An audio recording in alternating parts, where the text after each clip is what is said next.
자, 최근에 이 양자 컴퓨터 쪽, 이 양자 쪽 섹터에 약간의 좀 큰 조정, 그 조정 단계에서 이 아톤도 이 고점을 찍고 금요일 날도 마이너스 3.25%로 다시 한번 또 하락 마감을 하였습니다. 제가 여러분들께 계속 반복적으로 말씀드리고 있는 게 뭡니까?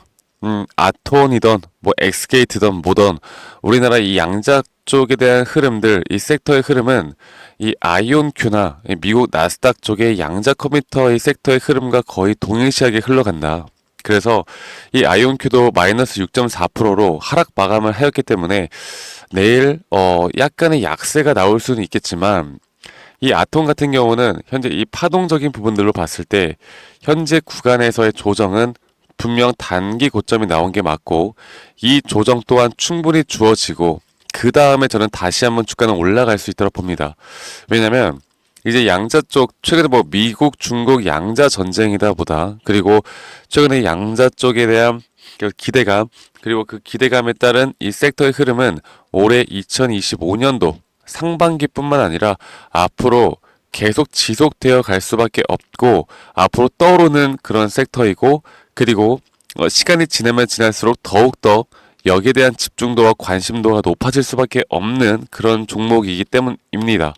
자, 그러면 지금 만약 이 고점에서 많이 물려 계신 분들 혹은 내가 이 최근에 매수를 신규로 매수하신 분들 이런 분들에게 제가 말씀드리고 있는 건 이런 식으로 최근에 이런 파동적인 부분들을 봤을 때 어, 이미 고점에 대한 다섯 파동은 상승 추세로 끝이 났고 이런 식으로 한번 상승 파동이 끝이 난 종목들은 이런 A, B, C 조정에 대한 부분들을 우리가 생각을 해야 된다. 그래서 이 조정이 올 수 있다라는 걸 우리가 인지를 하고 가느냐 못하고 가느냐가 여러분들의 계좌의 수익을 분명 천차만별로 다르게 만들 것이다라고 말씀드렸죠.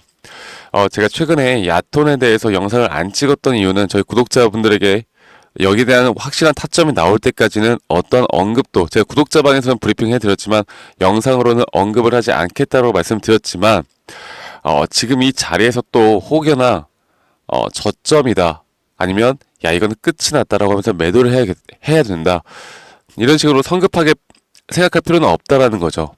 그리고 이 20선에 대해서도 상당히 말들이 많으신데 이렇게 추세를 타고 가는 종목들에 대한 이평선 지지는 우리가 볼만합니다. 그리고 그런 지지 라인들에서 계속 반등이 나와요. 그런데 이미 추세가 끝나고 조정 구간으로 접어들 때는 이평선 이탈은 그렇게 크게 의미가 없다라는 거. 결국 떨어지는 건 우리는 이런 타점을 잡는 데 있어서는 이런 파동적인 부분들과 또 수급적인 또 기술적인 부분들로 봐야지 또는 만약 본다라고 하면 이렇게 글로벌적인 시세에 대한 섹터의 흐름을 봐야지 우리가 뭐 뉴스를 찾아보고 또 이평선 지지다 보다 막 이런 식으로 접근하면 안 된다라는 거 여러분들에게 알리고 싶었습니다. 자, 아이온큐의 흐름만 보더라도 이 고점을 찍고 한번 주가가 크게 내려왔죠. 그때 젠슨 황의 그 발언 때문에 주가가 한번 크게 내려왔는데 지금 기술적 반등 이후에 저는 한 번 더 조정이 나왔다가 그때부터 저는 또 다른 상승 추세가 나올 수 있다라고 봐요. 그런 흐름이 이 아톤도 비슷하게 저는 흘러갈 거라고 봅니다. 자, 아직까지는 이 추세에 대한 구름대, 그 추세 전반적인 부분들이 깨지지 않고 있는 상황 속에서 저는 이런 식으로 결국 추세와 구름대 상당 구간에서 반등이 올 거라 보고 있고 하지만 단기적으로 볼 때 주가가 한 번 더 빠질 수 있다는 걸 우리가 알아야 되고 자, 그러면 중요한 거는 이제 이런 식으로 B파동이 끝났고 C파동이 나올 것이냐 아니면 한 번 더 기술적 반등이 크게 왔다가 떨어질 것이냐 이거를 우리가 이제 살펴볼 필요가 있다는 거죠. 만약 여러분들이 아직 어떠한 대응도 하지 못했다라고 하면 그러면 일단은 이제 우리 다음 주쯤에 나오는 이 장 속에서의 저는 기술적 반등이 아직까지는 안 나왔다. 그렇기 때문에 이 고점에서 매도를 하지 못하신 분들이라면 이 기술적 반등에 대한 타점을 정확하게 알고 여기에서 적어도 분할 매도와 함께 저점 라인에서 우리가 다시 한번 매수 타점을 잡아나가는 그런 전략을 취하는 게 가장 이상적이고 합리적인 판단이라고 저는 생각합니다. 제발 지금 이런 양자 쪽 섹터의 주가를 내가 매수와 매도 타점을 잡으려는데 기사, 언론 이런 거를 제발 참고하지 마세요. 의미가 없어요. 아시겠죠? 전혀 의미가 없는 행동이고 그래도 금요일 날 장 마감을 외인들의 수급들이 그래도 꽤나 좀 들어오는 모습들이 나왔습니다. 그래서 한 달 동안의 이 수급적인 측면으로 볼 때 외인들이 그래도 어느 정도는 좀 물량을 그래도 다시 한번 잡는 모습을 보여줬고, 좀 아쉽게도 기관들의 매도세가 꽤 커지고는 있지만 제가 말씀드렸죠. 이렇게 세력이라고 불릴 수 있는 기관들이나 외인들도 이렇게 기술적으로 확실한 자리, 타점이 나왔을 때 그때부터 주가를 끌어올리기 위한 돈을 쓸 거라는 거.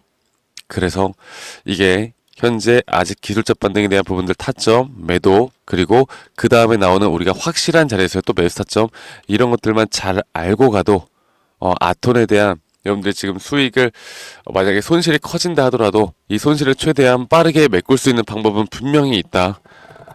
그래서 일단은 지켜보자. 일단은 지켜봅시다. 지금 성급하게 매수 매도 버튼을 누를 때는 아니라는 걸 말씀드리겠고요. 한 달, 이제 돌아오는 이제 1월 세 번째 주가 정말 중요할 것 같습니다. 정말 중요할 것 같은데, 저는 그렇게 봐요. 사실 분석도 분석인데, 이런 자리에서 여러분들이 가장 가져가야 하는 중요한 게 바로 이 마인드셋을 제대로 가져가자. 조정에 대한 인지를 확실하게 하자. 그리고 거기에 따라 이런 것들이 다 지금 장착이 되었을 때 우리가 최고의 대응이 나올 수가 있는 것이다. 그냥 주가 언제도 올라가겠지, 무작정 올라가겠지라는 약간 기도하는 마음으로 주식을 하면 안 된다. 그렇기 때문에 제가 앞으로 결국 우리가 돈을 버는 건 여러분들 다른 것도 아니잖아요. 그냥 가장 기본적인 원칙이 뭡니까? 쌀 때 매수해서 비쌀 때 매도하라. 가장 기본적인 원칙인데 또 이게 가장 또 어렵잖아요. 그래서 이런 부분들을 제가 최대한 여러분들과 함께 좀 같이 맞춰 나갈 거고, 앞으로 이런 타점을 정확하게 보는 게 정말 중요할 거고, 최근에 이 고점이 한번 나왔을 때, 제가 그때 한번 이거를 좀 보여드리면서 말씀드렸던 것 같은데, 이게 일봉상으로 여러분들, 일봉상으로 이렇게 RSI가 대략 80포인트 가까이 올라가면요, 웬만하면 이런 자리에서 고점에 대한 신호가 나오고 이 윗꼬리를 달고 내려왔을 때 제가 한번 말씀을 드렸을 겁니다. 그리고 이게 정말 중요했던 게, 결국 우리가 이렇게 파동 카운팅을 하면서 이번에 나오는 상승 파동은 총 5파동째 마지막 파동이었기 때문에 보수적으로 우리가 좀 매도를 진행을 했었어야 하는, 무조건 했었어야 하는 자리였어요. 그래서 제가 그때 여기 고점 돌파할 때 이날은 솔직히 아니었습니다. 이날 이 자리에서 분할 매도를 하자. 그리고 만약 더 올라간다면 그 윗구간에서 또 분할 매도를 하자라고 말씀드렸고, 지금 이제 나오는 이 조정 단계에서 기술적 반등에서는 무조건 한 번은 대응을 하고, 여러분들이 만약 지금 추가적인 매수를 할 여력이 없다라고 하면 적어도 여기서는 일단 비중을 줄이고 다시 저점에서 잡는 물량을 확보를 해야 될 겁니다. 제가 그런 부분들을 저희 구독자 분들과 저희 구독자 방에서 이런 타점에 대해서 장중 타점 알려드릴 거고, 앞으로 우리가 매수에 대한 타점들, 아톤이 아닌 또 다른 종목들에 대한 이런 저점에서 매수할 수 있는 시그널이 나오는 종목들도 같이 공유 드리고 있으니까 많은 분들, 여러분들 구독과 좋아요 한 번씩만 꼭 눌러주시고요. 다음 주부터라도 아톤 저와 함께 같이 좀 이끌어 나가고 싶으신 분들은 010-2011-9671로 저에게 아톤이라고 문자 한 통 남기시면 되시겠습니다. 자, 그래서 이런 장중에 이런 실시간 타점들이나 이런 시그널 지표들도 다 저희 구독자분들에게 공유를 다 해드릴 거니까, 제가 오늘 말씀드렸던 이런 파동적인 부분들이 좀 그냥 수박 겉핥기로 말씀드린 거고, 제가 좀 더 딥한 분석 같은 경우, 저만의 또 꿀통 같은 경우는 저희 구독자 방에서 다 풀어드릴 거니까 많이 또 참여해 주시길 바라겠고, 좀 전에 말씀드렸던 것처럼 우리가 이 분석을 통해서 우리가 이제 어떤 전략을 짜지 않습니까? 이 전략을 짜 나가는 데 있어서 아무리 좋은 전략이다 하더라도 100%는 없는 것이고, 100%에 가까운 높은 확률은 존재하는 거고, 그런데 가장 중요한 건 이런 것들을 해 나갈 때 우리 마인드셋이 어떻게 될 것인가, 우리가 그 원칙과 규칙을 지켜 나갈 수 있을 것인가 없을 것인가, 조정을 나오는데 조정에 대한 인지가 우리가 분명히 가지고 갈 수가 있는 것인가, 이런 것들을 가져가는 게 가장 중요합니다. 그래서 제가 이런 심리적인 부분들도 여러분들과 함께 만들어 나갈 거고, 그리고 제 영상 밑에 이 더보기란을 눌러보시면 설문지 링크가 하나 나올 거예요. 이 설문지 링크가 하나 나올 건데, 설문지 링크 여러분들 뭐 아톤에 대한 비중 평단가 혹은 아톤이 아닌 다른 종목들을 여러분들이 매수하신다고 했을 때 여러분들이 좀 골칫덩어리인 종목들에 대한 평단가나 비중을 저에게 설문지에 좀 써서 저한테 제출해 주시면 제가 최대한 여러분들에게 또 개인적으로도 좀 피드백을 해 드리는 시간도 가져볼 테니까 이 부분도 절대 놓치지 말고 저와 함께 나가시면서 도움 받아가시길 바라겠고요. 여러분들 일요일 주말 마무리 잘 하시고 저는 다음에 더 좋은 영상으로 또 인사드리도록 하겠습니다. 감사합니다. 박프로였습니다.